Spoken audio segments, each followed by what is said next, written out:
हरे कृष्णा। राधे राधे दोस्तों। भगवान जी की सेवा में भोग का बहुत अधिक महत्व है।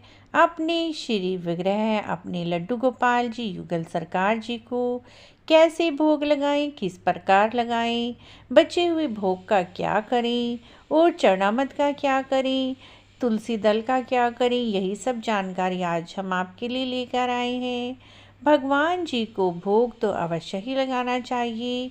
ये तो साधक के ऊपर है कि आप दूध का भोग लगाते हैं या सूखे मेवों का भोग लगाते हैं या भोजन का भोग लगाते हैं।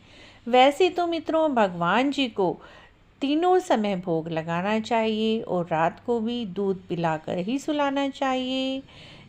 हो सके तो सुबह आप जल्दी उठें और 8 बजे तक भगवान जी को भी नहला धुलाकर बढ़िया तैयार करके दूध का भोग लगाएं, नाश्ते का भोग लगाएं।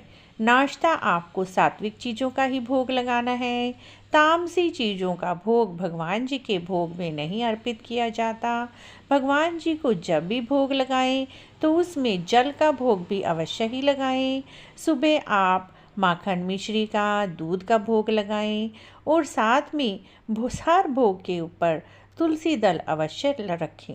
इस प्रकार मित्रों भगवान जी को भोग लगाना चाहिए।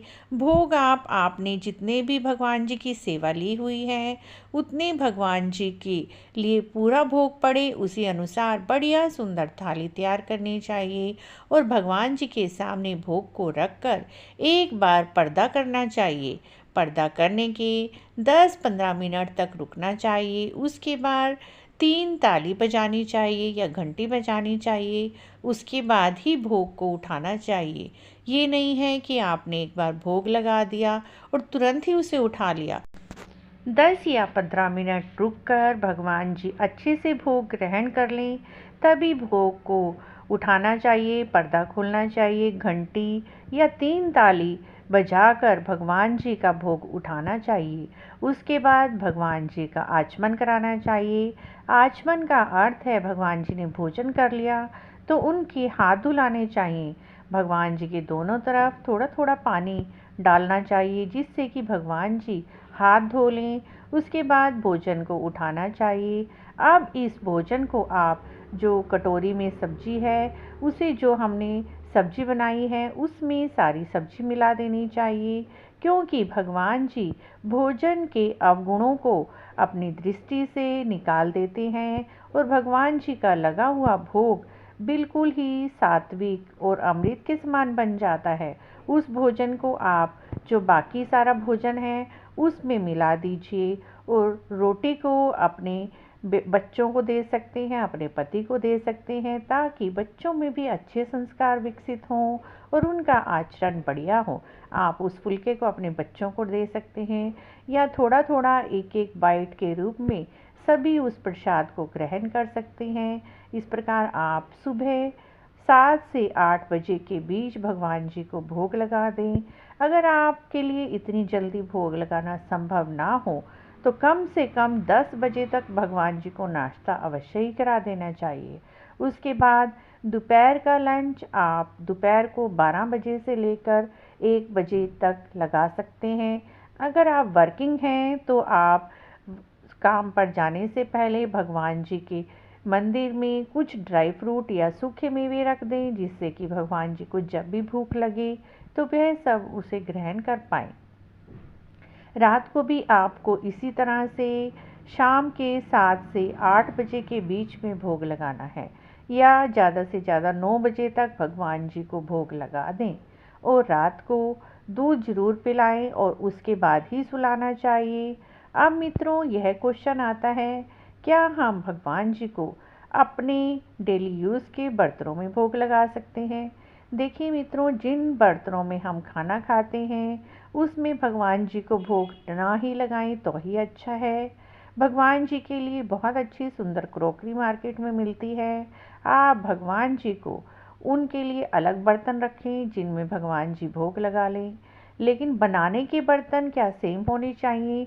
तो मित्रों, अगर आप घर में सात्विक भोजन बनाते हैं, शाकाहारी भोजन बनाते हैं तो आप उन्हीं बर्तनों में बना सकते हैं। लेकिन अगर आपके घर में नॉन वेज बनता है तो नॉनवेज बनाने वाले बर्तनों में आप भगवान जी के लिए भोजन नहीं बना सकते। शाकाहारी बर्तनों में ही भोजन बना सकते हैं जिनमें शाकाहारी भोजन बनता है। नॉनवेज बनाने वाले बर्तन अलग ही होने चाहिए और मसाले भी अलग होने चाहिए। लेकिन यदि शाकाहारी हैं आप, तो शाकाहारी लोग उन्हीं बर्तनों में भोजन बना तो सकते हैं, लेकिन भगवान जी को लगाने के लिए अलग से बर्तन होने चाहिए जिनमें भगवान जी को भोग लगाया जाए। अब एक प्रश्न और आता है मित्रों, जब भी भगवान जी को भोग लगाएं तो क्या उसमें तुलसी दल मिलाना चाहिए? जी हाँ मित्रों, जब भी आप भगवान जी को भोग लगाएं तब आपको उस भोजन में तुलसी दल का अवश्य ही प्रयोग करना चाहिए। तुलसी दल मिले भोजन को ही भगवान जी को अर्पित करें। तुलसी दल को पहले ही तोड़ लें। तुलसी 13 दिन तक बासी नहीं मानी जाती। यदि आपके पास तुलसी घर में उपलब्ध नहीं है तो आप तुलसी की डंडी को पानी में घोलकर उसके छींटे भी भोजन में लगा सकते हैं। अगर आपके पास तुलसी नहीं है तो तुलसी की एक डंडी ले लीजिए, उसे पानी में थोड़ी देर डिप करके उसके पानी को भोजन में डाल दीजिए। इस प्रकार उसमें भी तुलसी जी का अंश आ जाएगा। इसके बाद मित्रों, तुलसी दल का क्या करें जो भोजन में होती है, तो आप उसे प्रसाद रूप में ग्रहण कर सकते हैं, लेकिन ध्यान रखें तुलसी को दांतों से नहीं चबाना। आप उसे पानी के साथ सटक सकते हैं लेकिन उसे दांत नहीं लगाते। तुलसी के पत्ते को दांत लगाना वर्जित बताया गया है। तो मित्रों, भगवान जी को भोग अवश्य लगाएं और सात्विक भोजनों का भोग लगाएं, सात्विक चीज़ों का भोग लगाएं, तुलसी दल मिले खाने का ही भोग लगाएं और भगवान जी की सेवा करते हुए इन सब बातों का अवश्य ही ध्यान रखें। अब मित्रों, यह प्रश्न आता है कि जो लोग नॉनवेज खाते हैं क्या उन्हें भगवान जी का लगा हुआ प्रसाद दे सकते हैं?